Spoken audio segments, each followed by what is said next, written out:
Hey guys, welcome back to Abhyuday classes UP. तो आज के इस वीडियो में हम देखने वाले हैं हमारा असाइनमेंट नंबर 2, यानी कि ये है हमारा जैविक विज्ञान शिक्षण का असाइनमेंट संख्या 2। इसके पहले हमने जैविक विज्ञान शिक्षण तथा पदार्थ विज्ञान शिक्षण का असाइनमेंट नंबर 1 ऑलरेडी डिस्कस कर लिया है। चैनल पर आपको वीडियो मिल जाएगा। अगर आपको उसकी आवश्यकता हो तो आप एक बार चैनल पर देख सकते हैं, चेक कर सकते हैं। और अगर आप जाकर प्लेलिस्ट में देखेंगे तो प्लेलिस्ट बना रखी है, आपको वहाँ से आसानी से मिल जाएगी। तो इसका टॉपिक है हमारा जैविक विज्ञान शिक्षण के अंतर्गत पाठ्यक्रम तथा इसके निर्माण के सिद्धांतों की चर्चा कीजिए। ठीक है, तो इस असाइनमेंट में हम पाठ्यक्रम तथा इसके निर्माण के सिद्धांतों पर चर्चा करने वाले हैं। तथा इसके पहले जो हमारा असाइनमेंट नंबर 1 था वो आप यहाँ पर देख सकते हैं, वो था जैविक विज्ञान शिक्षण में शिक्षण अधिगम सामग्री की आवश्यकता तथा इसके प्रकारों का वर्णन कीजिए। यानी कि जैविक विज्ञान शिक्षण में हम शिक्षण अधिगम सामग्री यानी कि TLM इसकी आवश्यकता तथा इसके प्रकारों पर चर्चा ऑलरेडी कर चुके हैं। चैनल पर आपको वीडियो मिल जाएगी, अगर आपको ज़रूरत हो तो आप वहाँ से जाकर एक बार या प्लेलिस्ट में देख सकते हैं। एंड हमने पदार्थ विज्ञान शिक्षण का भी असाइनमेंट देख लिया है, जो कि हमारा असाइनमेंट था प्रमुख शिक्षण विधियों पर। आप उसे किसी भी सब्जेक्ट में, जैसा कि मैंने बताया था, किसी भी सब्जेक्ट के असाइनमेंट में शिक्षण विधिया में आप उसे बस सब्जेक्ट चेंज करके आप लिख सकते हैं। ठीक है, तो ये है हमारा असाइनमेंट नंबर 2। इसमें देखते हैं, सबसे पहले हम किसी भी कार्य को करने से पहले उसका प्रस्तावना या इंट्रोडक्शन देते हैं या लिखते हैं। इसको हमने पहले भी चर्चा इस पर कर रखा है। तो सबसे पहले हेडिंग लिखते हैं प्रस्तावना। इसमें देखते हैं, पाठ्यक्रम एक नीति है जिसके आधार पर समस्त शिक्षण कार्यों का क्रियान्वयन किया जाता है। जैसे क्या, कब और कैसे पढ़ाना है, इसका निर्धारण पाठ्यक्रम द्वारा ही किया जाता है। ये हम सभी को पता है कि पाठ्यक्रम के आधार पर ही कब, क्या और कैसे पढ़ाना है, ये इसका निर्धारण हम इसी के द्वारा, कैरिकुलम के द्वारा ही करते हैं। अर्थात पाठ्यक्रम, कैरिकुलम एक शिक्षा का आधार है जिसकी राह पर चलकर शिक्षा के उद्देश्यों को पूर्ति की जाती है। पाठ्यक्रम के अनुसार ही छात्र अपना अधिगम कार्य करते हैं।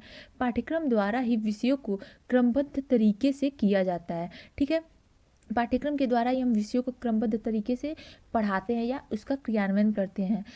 समाज की आवश्यकता को देखते हुए ही किसी भी पाठ्यक्रम का निर्माण किया जाता है। हम सभी को पता है कि समाज और देश की जो आवश्यकताएं हैं, जैसे जैसे हमारा समय बदलता जाता है, हम आगे बढ़ते जाते हैं, हमारा परिवर्तन होता जाता है, आधुनिकीकरण होता जाता है, वैसे वैसे उसकी आवश्यकताओं के अनुसार ही हमारे पाठ्यक्रम में भी परिवर्तन आता है और इसका निर्माण हम अपनी आवश्यकताओं और समाज की आवश्यकताओं के अनुरूप ही करते हैं। हमारी मतलब हमसे ही तो समाज बना है, तो यानी कि समाज की आवश्यकता और देश की जो भी नीड है उसके अनुसार ही पाठ्यक्रम का निर्माण किया जाना आवश्यक है। विद्यालय में आयोजित होने वाले समस्त कार्यक्रमों को हम पाठ्यक्रम के रूप में ही देखते हैं। इसमें आगे है, अतः सर्वप्रथम पाठ्यक्रम का अर्थ सिर्फ विषयों के आधार पर ही देखा व समझा जाता था। ठीक है, परंतु अब इसका जो क्षेत्र है वो इससे अधिक व्यापक हो चुका है। अब पाठ्यक्रम को विद्यालय की समस्त कार्य प्रणाली के रूप में देखा व समझा जाता है। ठीक है, अतः यह कहना गलत नहीं होगा कि विद्यालय के समस्त जो भी कार्य है एक प्रकार का पाठ्यक्रम ही है। ठीक है, यह कहना अनुचित नहीं होगा कि विद्यालय का समस्त कार्य ही एक प्रकार का पाठ्यक्रम है। ओके, तो ये था हमारा इंट्रोडक्शन। अब हम आगे देखते हैं पाठ्यक्रम का अर्थ एवं परिभाषा। ये हमारा इंट्रोडक्शन था। अब हम इसके अर्थ और परिभाषा पर आते हैं कि पाठ्यक्रम का क्या अर्थ और क्या परिभाषा है, इसको देखते हैं। आगे बढ़ने से पहले अगर अभी तक आपने चैनल को सब्सक्राइब नहीं किया तो प्लीज़ एक बार चैनल को सब्सक्राइब अवश्य कर दें। ठीक है, और वीडियो पसंद आए तो लाइक एंड शेयर करना नहीं भूलेंगे। चलिए देखते हैं पाठ्यक्रम का अर्थ एवं परिभाषा। हेडिंग लिखेंगे, इसमें लिखते हैं आगे, पाठ्यक्रम शब्द जो है वह अंग्रेजी भाषा के कैरिकुलम शब्द का हिंदी रूपांतरण है। यह कैरिकुलम शब्द लैटिन भाषा के क्यूरेरे शब्द से निकला है जिसका अर्थ है दौड़ का मैदान। इसे हम ध्यान में रखेंगे। सबसे पहले तो यहाँ से जो हमारा है, यहाँ से 2-3 क्वेश्चन तो हमारे ऑब्जेक्टिव टाइप क्वेश्चन के लिए ईजिली यहाँ से हमारे निकल के आ गए, ईजिली यहाँ से बन गए। सबसे पहले पाठ्यक्रम शब्द कैरिकुलम से बना है और ये हिंदी, इसका रूपांतरण हमारा पाठ्यक्रम है। तथा कैरिकुलम लैटिन भाषा के क्यूरेरे शब्द से बना है। ये एग्जाम में पूछता है कि ये जैसे ऐसे पूछता है कैरिकुलम किस भाषा से बना है, और ये भी पूछता है कि किस शब्द से निकला है। ठीक है, तो इसे हम ध्यान में रखेंगे कि लैटिन भाषा के क्यूरेरे शब्द से बना है। और इसका अर्थ क्या होता है इसे भी हम ध्यान में रखेंगे, क्योंकि ऑब्जेक्टिव टाइप क्वेश्चन में ये सारे क्वेश्चन पूछे जाते हैं, तो इसे हम नज़रअंदाज नहीं कर सकते हैं। तो इसका अर्थ होता है दौड़ का मैदान। ठीक है, शिक्षा के अंतर्गत इसका अर्थ छात्रों का कार्यक्षेत्र अथवा छात्रों के लिए दौड़ का मैदान है। ठीक है, समझ में आ रहा है। अर्थात कि दौड़ का मैदान अर्थात कि छात्र पाठ्यक्रम के द्वारा ही अपने जो भी उनका लक्ष्य या उद्देश्य होता है उसकी प्राप्ति करते हैं इसी के द्वारा, तो इसीलिए इसे दौड़ का मैदान इसका अर्थ होता है। ठीक है, इससे हम एक बार फिर मैं बोल रही हूँ, इसे हम ध्यान में रखेंगे क्योंकि इसमें से 2-3 ऑब्जेक्टिव टाइप क्वेश्चन के लिए काफ़ी इंपॉर्टेंट चीज़ है। इसे हम सिर्फ असाइनमेंट के नाम पर ही देखते हुए नहीं चलेंगे, इसमें से हम अपना सब्जेक्टिव ऑब्जेक्टिव क्वेश्चन भी चाहें तो कर सकते हैं इजीली, इसीलिए इसे हम समझते चलेंगे। चलिए यहाँ पर देख लेते हैं दौड़ का मैदान, यानी कि ये दौड़ तथा मैदान 2 शब्द से बना है। ठीक है, दौड़ का अर्थ होता है छात्रों द्वारा प्राप्त किए गए अनुभव एवं उनकी क्रियाएं, तथा पाठ्यक्रम होता है हमारा मैदान, जैसा कि अभी हमने ऊपर समझा था। अब ठीक है, अब इसके आगे हम देखते हैं, अर्थात जिस प्रकार एक व्यक्ति रेस जीतने के लिए दौड़ता है उसी प्रकार एक विद्यार्थी पाठ्यक्रम द्वारा दौड़कर विभिन्न अनुभव प्राप्त करता है जिससे वह शैक्षिक लक्ष्यों को प्राप्त कर सके। पाठ्यक्रम एक दिशा एवं साधन है जिसका अनुसरण करके छात्र शिक्षा के लक्ष्यों को प्राप्त करने का प्रयास करता है, जैसा कि अभी हमने जस्ट ऊपर समझा था। ठीक है, अब हम आगे देखते हैं कुछ परिभाषाएं। सबसे पहला परिभाषा है फ्रॉबेल के अनुसार। इन्होंने क्या कहा है, फ्रॉबेल ने कहा है पाठ्यक्रम को मानव जाति के संपूर्ण ज्ञान तथा अनुभव का सार समझना चाहिए। ये फ्रॉबेल महोदय ने कहा है। इसे भी हम परिभाषाओं को भी हम अच्छे से पढ़ते हुए ध्यान में रखते हुए चलेंगे और लिखते हुए भी चलेंगे, क्योंकि ये परिभाषाएं सबसे ज़्यादा एग्जाम में पूछी जाती हैं कि ये किसके द्वारा कही गई है। जैसे दे देगा पाठ्यक्रम को मानव जाति के संपूर्ण ज्ञान तथा अनुभव का सार समझना चाहिए, ये किसने कहा है, फ्रॉबेल, कनिंघम, मुनरो, एनन, ये 4 ऑप्शन दे देंगे, इसमें सही कौन सा है, फ्रॉबेल। ठीक है, तो इसे हम ध्यान में रखेंगे। अब देखते हैं कनिंघम के अनुसार इन्होंने क्या कहा है, इन्होंने कहा है पाठ्यक्रम कलाकार यानी कि शिक्षक के हाथ में एक साधन है जिसकी सहायता से वह अपनी सामग्री यानी कि विद्यार्थी को अपने आदर्शों यानी कि उद्देश्यों के अनुरूप अपने स्टूडियो यानी कि स्कूल में ढालता है। ठीक है, ये कनिंघम ने कहा है। अब देखते हैं मुनरो ने क्या कहा है। मुनरो ने कहा है पाठ्यक्रम में वे सब अनुभव निहित हैं जिनको विद्यालय द्वारा शिक्षा के उद्देश्यों की प्राप्ति के लिए प्रयोग में लाया जाता है। ये किसने कहा है, ये मुनरो ने कहा है। इसे भी हम ध्यान में रखेंगे क्योंकि यहाँ पे मैंने बस इंपॉर्टेंट परिभाषाएं लिखी हैं, इसीलिए इन सब पे हम एक बार चर्चा करते हुए चलेंगे। एनन के अनुसार, एनन ने कहा है कि पाठ्यक्रम पर्यावरण में होने वाली क्रियाओं का योग है। ये किसके द्वारा कहा गया है, ये एनन महोदय के द्वारा कहा गया है कि पाठ्यक्रम पर्यावरण में होने वाली क्रियाओं का एक योग है। ठीक है, अब हम देखते हैं पाठ्यक्रम का महत्व। पाठ्यक्रम का महत्व हेडिंग लिखेंगे इंपॉर्टेंस ऑफ कैरिकुलम, इसका क्या महत्व है इस पे चर्चा करते हैं। फिर देखेंगे पाठ्यक्रम निर्माण के सिद्धांत जो कि हमारा असाइनमेंट है मैन। सबसे पहले तो हम अर्थ परिभाषा महत्व उसका लिखते हैं, फिर आएंगे सिद्धांत पे। तो अभी महत्व पर चर्चा करते हैं कि पाठ्यक्रम शिक्षक छात्र अधिगमकर्ता यानी कि जो अधिगम करता है, सिखाता है, परीक्षक आदि को उचित दिशा प्रदान करता है। पाठ्यक्रम की पाठ्य वस्तु में दी गई विषय सामग्री में कुछ प्रकरण या विषय नहीं है, अपितु छात्रों द्वारा प्राप्त किए गए वास्तविक अनुभव है। इसमें विद्यालय और उनके बाहर की सभी अर्थपूर्ण तथा ऐच्छिक क्रियाएं एवं अनुभव शामिल किए जाते हैं, परंतु वे सभी संगठित, नियोजित और शैक्षिक उद्देश्य के लिए प्रयोग किए जाने वाले होने चाहिए। ठीक है, इस संगठन नियोजन के लिए पाठ्यक्रम का स्थान अत्यंत महत्वपूर्ण है। अब पाठ्यक्रम का महत्व निम्नलिखित है, देखते हैं पॉइंट में देखेंगे। मनोवैज्ञानिक आवश्यकताओं की पूर्ति, समय व शक्ति का सदुपयोग, शिक्षा का समान स्तर होता है तथा शिक्षा की सुव्यवस्थित प्रक्रिया इसका महत्व है, और मूल्यांकन में भी आसानी होती है तथा पाठ्यपुस्तकों का निर्माण आदि में भी ये सहायक होता है तथा सुविधाजनक होता है। ठीक है, इतना क्लियर है। अब हम आगे बढ़ते हैं पाठ्यक्रम निर्माण के सिद्धांत पर। मोस्ट इम्पॉर्टेंट ये हमारा है, इसे हम हेडिंग लिखेंगे अच्छे से पूरा हाईलाइट करके। ठीक है, इसमें देखते हैं पाठ्यक्रम निर्माण के प्रमुख सिद्धांत निम्नलिखित हैं। सबसे पहला सिद्धांत जो हमारा है वह है बाल केंद्रितता का सिद्धांत या बाल केंद्रित सिद्धांत। जो आपको अच्छा लगे वो आप लिख सकते हैं। सबसे पहले देखते हैं बाल केंद्रित सिद्धांत। इसमें देखते हैं पाठ्यक्रम के निर्माण में बालकों की रुचियों, रुझानों, आवश्यकताओं, मनोवृत्तियों, अभिवृत्तियों, योग्यताओं आदि का ध्यान देना आवश्यक है। दूसरे शब्दों में पाठ्यक्रम बाल केंद्रित होना चाहिए तथा बालकों की आवश्यकताओं को, जो बालक की आवश्यकता है उसको ध्यान में रखकर ही पाठ्यक्रम का निर्माण किया जाना चाहिए। ये हमारा सबसे इम्पॉर्टेंट पॉइंट होता है बाल केंद्रित सिद्धांत या बाल केंद्रिता का सिद्धांत, क्योंकि ये जो होता है हमारा आज की जो शिक्षा प्रणाली है वह हमारी बाल केंद्रित है, क्योंकि बालकों की रुचियों, अभिरुचियों, क्षमताओं आदि को ध्यान में रखकर इसका हमारा पाठ्यक्रम का निर्माण भी होता है और शिक्षा भी हमारी चलती रहती है, निरंतर चलती रहती है। ठीक है। दूसरा पॉइंट है हमारा जीवन से संबंधित होने का सिद्धांत। ये कैसे होता है देखते हैं इसको। पाठ्यक्रम के अंतर्गत उन्हीं विषयों एवं क्रियाओं को स्थान दिया जाना चाहिए जो बालक के जीवन से संबंधित हो, जिससे बालक अपने वर्तमान जीवन की समस्याओं को सुलझाने में सफल हो सके। ठीक है। यानी कि जीवन से संबंधित पाठ्यक्रम का सिद्धांत होना चाहिए उसके निर्माण का, जो कि बालक की समस्या अगर वर्तमान समय में कोई आती है तो बालक उसके द्वारा अपनी सूझबूझ से अपनी समस्या का निवारण या उसे सुलझा सके या उसका निवारण या समाधान करने में सक्षम हो सके। ऐसा हमारी शिक्षा प्रणाली और हमारा पाठ्यक्रम होना चाहिए। ठीक है। तीसरा पॉइंट है हमारा क्रियाशीलता एवं अनुभव का सिद्धांत। इसको देखते हैं। पाठ्यक्रम में सैद्धांतिक प्रत्यय मात्र ही न हो, वरन ऐसे भी प्रत्यय हो जो छात्र स्वयं के अनुभवों को सामान्य करके विकसित करे। मनोविज्ञान भी छात्र की सक्रिय स्थिति का समर्थन करता है। बालक अपने स्वभाव के अनुसार क्रियाशील होते हैं। बालकों की इस प्रवृत्ति का अधिक से अधिक उपयोग करने के लिए जैविक विज्ञान के पाठ्यक्रम हेतु ऐसी विषय वस्तु का चयन किया जाना चाहिए जिससे बालकों को क्रिया करके सीखने से अधिक अवसर प्राप्त हो सके।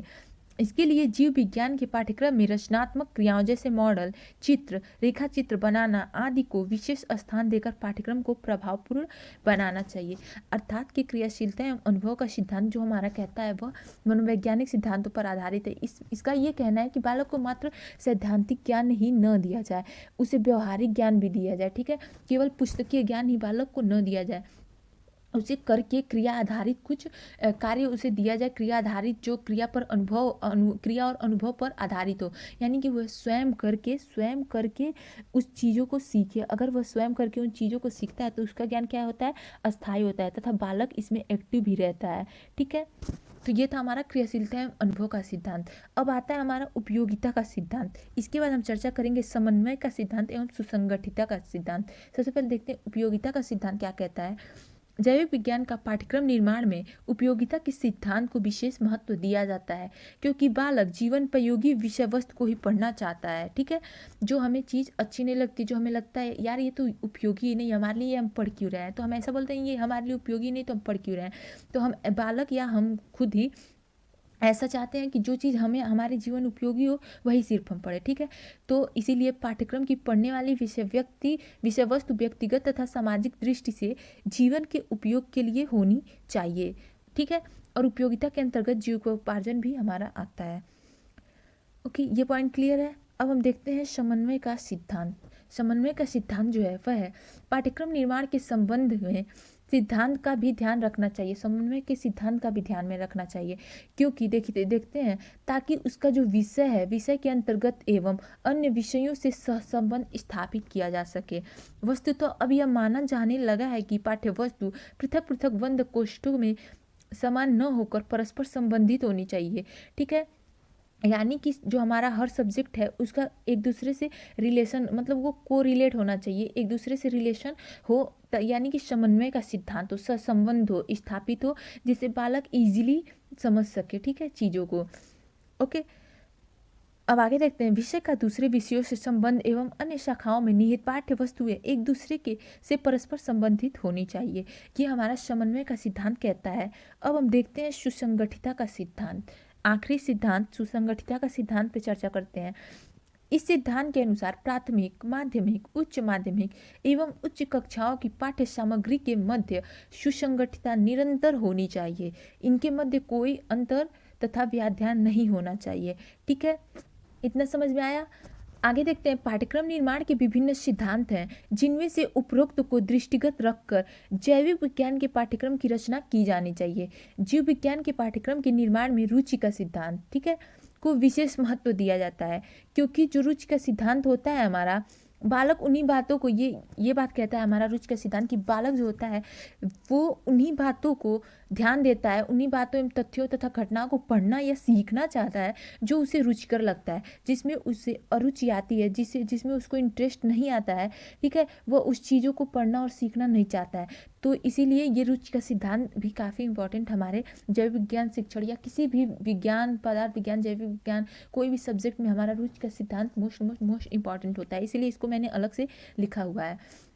अतः इस सिद्धांत का अनुसरण करते हुए जैविक विज्ञान में सरल, रुचिकर तथा जीवन से संबंधित विषय वस्तु को ही समाविष्ट करना चाहिए, जिससे छात्र अधिक से अधिक रुचि लें। ठीक है, यानी कि जैविक विज्ञान शिक्षण में या किसी भी अन्य भी सब्जेक्ट में हमें ऐसे ही बालकों के मतलब रुचियों के अनुसार ही, जैसे अभी हमने आगे समझा था कि जो हमारा मनोविज्ञान कहता है या हमारी वर्तमान शिक्षा प्रणाली है वो बालक केंद्रित है, यानी कि बालक की रुचियों के अनुसार वो पाठ्यक्रम निर्माण भी करती है और शिक्षा प्रणाली भी है। ठीक है, तो बालक जितना अधिक रुचि लेगा उतना अधिक वह उसमें रुचि लेगा, उसे वो चीज़ें क्लियर स्पष्ट समझ में आएंगी। ठीक है, इसीलिए रुचि का सिद्धांत काफ़ी इंपॉर्टेंट होता है। अब देखते हैं जीव विज्ञान पाठ्यक्रम के उद्देश्य क्या क्या हैं। इसके उद्देश्य पर एक बार चर्चा करते हैं, फिर पाठ्यक्रम के प्रकार देखेंगे हम। जीव विज्ञान पाठ्यक्रम के निम्न उद्देश्य हैं। पहला है जो हमारा वह है छात्रों को स्कूल स्तर से महाविद्यालय स्तर तक लगातार व क्रमबद्ध अनुभव देना। दूसरा, उन विधियों के प्रयोग का प्रशिक्षण देना जिनमें वैज्ञानिक विधि का प्रयोग होता है। ओके, तथा तीसरा और आखिरी हमारा स्थानीय कौशल तथा साधन सामग्री के उपयोग की अधिकतम अवसर प्रदान करना। ये है हमारे कुछ मुख्य उद्देश्य जो हमारे हैं जीव विज्ञान शिक्षण के। अब हम देखेंगे पाठ्यक्रम के प्रकार कौन कौन से हैं। ठीक है, तो इस पे चर्चा कर लेते हैं पाठ्यक्रम के प्रकार पे। और आगे बढ़ने से पहले अगर अभी तक आपने चैनल को नहीं सब्सक्राइब किया तो प्लीज़ सब्सक्राइब कर लें। एक बार अभ्युदय क्लासेज यूपी को एंड वीडियो पसंद आएगी तो लाइक एंड शेयर करना नहीं भूलेगा। ठीक है, अब देखते हैं पाठ्यक्रम समय, स्थान, उद्देश्य और आवश्यकताओं के अनुसार परिवर्तनशील होता है। ठीक है, पाठ्यक्रम के नियोजन एवं संगठन के अलग अलग दृष्टिकोण होते हैं। इन्हीं अलग अलग दृष्टिकोणों के कारण पाठ्यक्रम अनेक प्रकार के होते हैं, जिनमें से कुछ प्रमुख पाठ्यक्रम के प्रकार निम्नलिखित हैं। देखते हैं कौन कौन से हैं। सबसे पहला जो है हमारा वह है विषय केंद्रित पाठ्यक्रम। इसमें देखते हैं विषय केंद्रित पाठ्यक्रम में बालकों की अपेक्षा विषयों पर अधिक महत्व दिया जाता है। जैसा कि स्पष्ट है कि इसमें बालकों की अपेक्षा विषयों पर अधिक महत्व दिया जाता है। ओके, इसमें व्यक्तिगत एवं सामाजिक विकास की अपेक्षा बालक के बौद्धिक विकास पर अधिक महत्व दिया जाता है। इस प्रकार के पाठ्यक्रम में पुस्तकों को अधिक महत्व दिए जाने के कारण इसे पुस्तक केंद्रित पाठ्यक्रम भी कहा जाता है। ओके, अर्थात कि ये जो हमारा विषय केंद्रित पाठ्यक्रम है यह अमनोवैज्ञानिक है, यानी कि यह मनोवैज्ञानिक विधि पर आधारित पाठ्यक्रम नहीं है। ओके, अब हम आगे चर्चा करते हैं बाल केंद्रित पाठ्यक्रम। जैसा कि ये नाम से ही स्पष्ट है बाल केंद्रित पाठ्यक्रम, यानी कि ये मनोवैज्ञानिक है, क्योंकि मनोविज्ञान जो हमारा कहता है वह कहता है कि बालक की रुचियों, क्षमताओं, योग्यताओं, आवश्यकताओं के अनुसार ही उन्हें शिक्षा दिया जाए।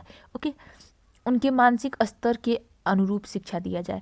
बाल केंद्रित पाठ्यक्रम में देखते हैं, बाल केंद्रित पाठ्यक्रम में बालक की रुचियों, रुझानों, आवश्यकताओं, मनोवृत्तियों, योग्यताओं को अधिक महत्व दिया जाता है। इसमें विषय की अपेक्षा बालकों को जो होता है वह प्रमुख स्थान दिया जाता है, जैसे कि अभी हमने तुरंत ऊपर आगे ही समझा था। ओके, अब देखते हैं क्रिया केंद्रित पाठ्यक्रम। तीसरा पॉइंट लिखेंगे क्रिया केंद्रित पाठ्यक्रम। इसमें देखते हैं इस प्रकार के पाठ्यक्रम में क्रियाओं को विशेष महत्व दिया जाता है। जॉन डीबी ने कहा है इनके अनुसार ज्ञान क्रिया का परिणाम है, न कि क्रिया का मार्गदर्शक है। उनका कहना है कि क्रिया केंद्रित पाठ्यक्रम द्वारा बालक समाजोपयोगी कार्यों को करने में रुचि लेने लगते हैं, जिनसे उनके व्यक्तित्व का सर्वांगीण विकास होता है।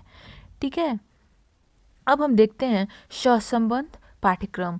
सहसंबंध पाठ्यक्रम क्या होता है?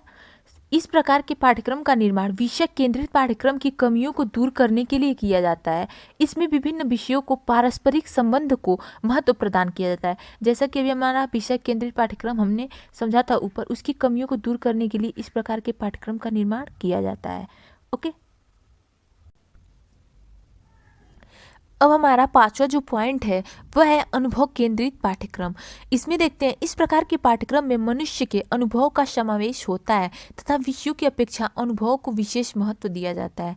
ठीक है, ये तो जैसा स्पष्ट है नाम से ही अनुभव केंद्रित पाठ्यक्रम है। अब देखते हैं मिश्रित पाठ्यक्रम और आखिरी है हमारा कोर पाठ्यक्रम। सबसे पहले मिश्रित पाठ्यक्रम पर चर्चा करते हैं।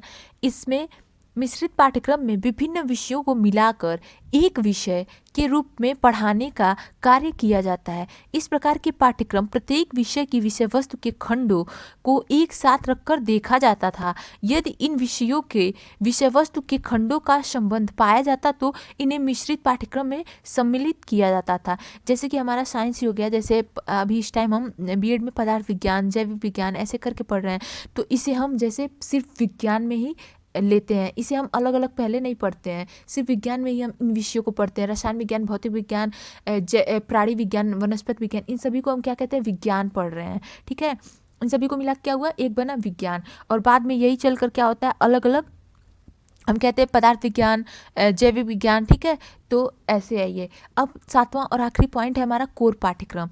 इस प्रकार के पाठ्यक्रम में कुछ विषय और क्रियाएं अनिवार्य होती हैं एवं कुछ विषय जो होते हैं वो ऐच्छिक होते हैं। अनिवार्य विषय सभी बालकों के लिए अनिवार्य होता है, जबकि ऐच्छिक विषय छात्र अपनी रुचि, रुझान, आवश्यकता आदि के अनुसार चुन सकते हैं। ओके, ये है हमारा कोर पाठ्यक्रम। अल्बर्टी महोदय के अनुसार देख लेते हैं एक बार। इन्होंने कहा है, कोर को समस्त पाठ्यक्रम का वह भाग माना जा सकता है जो सभी छात्रों के लिए आवश्यक हो और जिसमें सीखने की वे सभी क्रियाएं शामिल होती हैं जिन्हें विषयों के परंपरागत सीमाओं से मुक्त रखा जाता है। ये किसने कहा, अल्बर्टी महोदय ने कहा है। तो ये था हमारा पाठ्यक्रम के प्रकार। ओके, इतना क्लियर है। आई होप इतना आपको जो अभी तक बताया गया वो समझ में आ रहा हो। अगर आपको कोई भी समस्या होती है, थोड़ी भी समस्या होती है, कहीं भी आपको दिक्कत हो रही है, समझने में नहीं समझ पा रहे हैं, तो आप एक बार कमेंट बॉक्स में कमेंट जरूर कर सकते हैं, कमेंट करके बता सकते हैं। मैं पूरी कोशिश करूँगी एक बार कमेंट बॉक्स चेक करूँ और आपकी समस्या का समाधान कर सकूँ। ठीक है, अब देखते हैं हम इसके आगे हेडिंग लिखेंगे, नेशनल करिकुलम फ्रेमवर्क, यानी कि जो हमारा NCF 2005 है उस पर एक बार हम नज़र डाल लेते हैं, उस पर एक बार चर्चा कर लेते हैं, क्योंकि ये हमारा काफ़ी इंपॉर्टेंट है। जब हम पाठ्यक्रम या पाठ्यचर्या निर्माण की बात कर रहे हैं तो हम NCF 2005 को कैसे छोड़ सकते हैं। इसको देखते हैं। वर्तमान शैक्षिक परिप्रेक्ष्य में राष्ट्रीय पाठ्यचर्या 2005 द्वारा विज्ञान तथा जैविक विज्ञान शिक्षा के लिए महत्वपूर्ण सुझाव दिए गए हैं। गुणात्मक परिवर्तन के लिए जैविक विज्ञान शिक्षण में प्रतिमान परिवर्तन की आवश्यकता है। NCF 2005 ने ज्ञान की प्रकृति, मानव अधिगम की प्रकृति, मस्तिष्क शोध और अधिगम तथा छात्र को स्वयं का ज्ञान निर्माणकर्ता, सृजनकर्ता स्वीकारा है। जैविक विज्ञान शिक्षा जो है छात्रों को सार्थक अनुभव देने वाली समान एवं समावेशी शिक्षा है। अतः अधिगम एक सक्रिय प्रविधि है जिसमें छात्र स्वयं विश्व के ज्ञान का निर्माण क्रिया आधारित अनुभव एवं विवेचनात्मक चिंतन से करते हैं। ओके, ज्ञान का निर्माण सामाजिक संदर्भ में होता है। ठीक है, जैविक विज्ञान अधिगम में छात्र दैहिक तथा मानसिक क्रियाओं से अनुभव अर्जित करते हैं। जैविक विज्ञान शिक्षण में बाल केंद्रित, क्रिया आधारित, अंतःक्रियात्मक शिक्षा की आवश्यकता है। जैसा कि अभी हमने ऊपर समझा कि पाठ्यक्रम का हमारा सिद्धांत क्या होना चाहिए, पाठ्यक्रम निर्माण का, तथा उसके कौन कौन से प्रकार है, उसमें अभी हमने इस पर चर्चा कर रखा है ऑलरेडी। ठीक है, बाल केंद्रित शिक्षा शास्त्र का अर्थ है, अभी ये भी हमने ऊपर जस्ट समझा था, पर एक बार लिखना है हमें असाइनमेंट, तो एक बार इस पर हम चर्चा कर लेते हैं। बच्चों के अनुभव, उनके स्वरों और सक्रिय सहभागिता को प्राथमिकता देना, छात्रों की सक्रियता तथा रचनात्मकता, जो उनके अंदर सृजनात्मकता या रचनात्मकता होती है, सामर्थ्य को पोषित और संवर्धित करना। सीखना स्वयं में एक सक्रिय तथा सामाजिक गतिविधि है, अतः एक पोषित वातावरण उपलब्ध कराना छात्रों की खोज, सृजन और अनुभव का अवसर देगा। ठीक है, इतना क्लियर है। अब देखते हैं NCF 2005 में प्रचलित विज्ञान शिक्षा में जो 3 प्रमुख कमियां हैं उस पर एक बार हम नजर डाल लेते हैं, एक बार चर्चा करते हैं। विज्ञान शिक्षा समता के उद्देश्य की प्राप्ति से आज भी दूर है। भारत में विज्ञान शिक्षा मात्र दक्षता पर बल देती है, ये दूसरा था। तथा तीसरा, किंतु रचनात्मकता और अन्वेषण को प्रेरित नहीं करती। विज्ञान शिक्षा परंपरावादी परीक्षा प्रणाली से ग्रसित है। ठीक है, ये थी हमारे NCF 2005 में जो प्रचलित विज्ञान शिक्षा से जुड़ी हुई हमारी 3 कमियां थी, वो थी। अब हम देखते हैं राष्ट्रीय पाठ्यचर्या 2005 के अनुसार विज्ञान पाठ्यचर्या में अग्रलिखित मानकों को आधार बनाना आवश्यक है। कौन कौन से आधार हैं? सबसे पहला हमारा है संज्ञानात्मक वैधता, दूसरा विषय वस्तु की वैधता, तीसरा प्रक्रिया की वैधता तथा ऐतिहासिक वैधता, पांचवा जो हमारा है वह है पर्यावरण संबंधी वैधता तथा आखिरी नैतिक वैधता। ठीक है, अतः वर्तमान परिप्रेक्ष्य में जैविक विज्ञान शिक्षा में समकालीन कमियों को दूर करना आवश्यक है, जैसे ज्ञान को स्कूल के बाहरी जीवन से जोड़ना। ठीक है, रटने की प्रणाली से मुक्त कराना, परीक्षा को अधिक लचीला बनाना, छात्रों को पाठ्यपुस्तक निर्भरता से मुक्त कराना तथा छात्रों को सार्थक अनुभव देने वाली समावेशी यानी कि इंक्लूसिव एजुकेशन शिक्षा उपलब्ध कराना। ये जो है ये हमारी इन कमियों को एनसीएफ 2005 में बताई गई है तथा इन कमियों को हमारे समकालीन कमियों को दूर करना आवश्यक है। जैविक विज्ञान शिक्षा में वर्तमान में समता तथा समावेशी जैविक विज्ञान पाठ्यचर्या की आवश्यकता है। एक उचित या न्याय संगत जैविक विज्ञान पाठ्यक्रम वह है जिसमें विषय वस्तु एवं शिक्षा शास्त्र समस्त छात्रों के लिए समावेश संप्रत्यय पाठ्यक्रम को प्रस्तुत करता है, जो प्रकृति और प्रविधि में समस्त छात्रों को सम्मिलित करता है। ओके, इतना क्लियर है। अब हम आते हैं हमारे निष्कर्ष यानी कि कंक्लूजन पे। क्या निष्कर्ष निकलता है, ये निष्कर्ष लिखते हैं हम सबसे आखिरी में। इसको देखते हैं। उन सभी क्रियाओं का प्रारूप जिनके द्वारा छात्र शैक्षिक लक्ष्यों अथवा उद्देश्यों को प्राप्त कर लेंगे, पाठ्यक्रम की संज्ञा दी जाती है। अतः पाठ्यपुस्तक के व्यवस्थित रूप में पाठ्यक्रम की संज्ञा देते हैं, जो छात्रों की आवश्यकताओं की पूर्ति के लिए विकसित किया जाता है। ओके, ध्यातव्य है कि संकुचित अर्थ में पाठ्यक्रम को केवल एक सिलेबस, ठीक है, जो हमारा संकुचित अर्थ है उसमें हम पाठ्यक्रम को सिर्फ एक सिलेबस मात्र में ही लेते हैं, और जो हमारा यानी कि इसको हम अध्ययन के कोर्स अर्थात जिसको केवल पुस्तकीय ज्ञान तक ही सीमित कर ही दिया गया है। और इसका जो व्यापक अर्थ है, इसका तात्पर्य उन सभी अनुभवों से है जिससे बालक का सर्वांगीण विकास होता है, ठीक है। अतः शिक्षक तथा शिक्षार्थी दोनों के लिए पाठ्यक्रम बहुत ही महत्वपूर्ण है। अध्यापक का पाठ्यक्रम के आधार पर छात्र को शिक्षा देता है, ठीक है। तो ये था हमारे पूरे असाइनमेंट का निचोड़ यानी कि निष्कर्ष। लास्ट में हम निष्कर्ष जरूर लिखते हैं। शैक्षिक निहितार्थ या निष्कर्ष जो हमारा होता है वो लास्ट में हम लिखते हैं अपने असाइनमेंट में, क्योंकि अगर हमने निष्कर्ष ही हमारा कुछ नहीं आया तो हमारे कार्य का कोई परिणाम ही हमें नहीं प्राप्त हुआ, कुछ हमें उसका निष्कर्ष ही नहीं मिला, हमें पता ही नहीं है क्या हुआ, तो वो हमारा कोई भी कार्य हो वह सफल नहीं माना जाता है। तो निष्कर्ष अवश्य हम लास्ट में लिखते हैं। सो गाइज, आज की वीडियो में बस इतना ही। अगर आप चैनल पर नए हैं तो please please please subscribe Abhyuday classes UP. And आप अगर चैनल पर नए हैं तो सब्सक्राइब तो करेंगे ही, एंड लाइक एंड शेयर करना नहीं भूलेंगे। Thank you.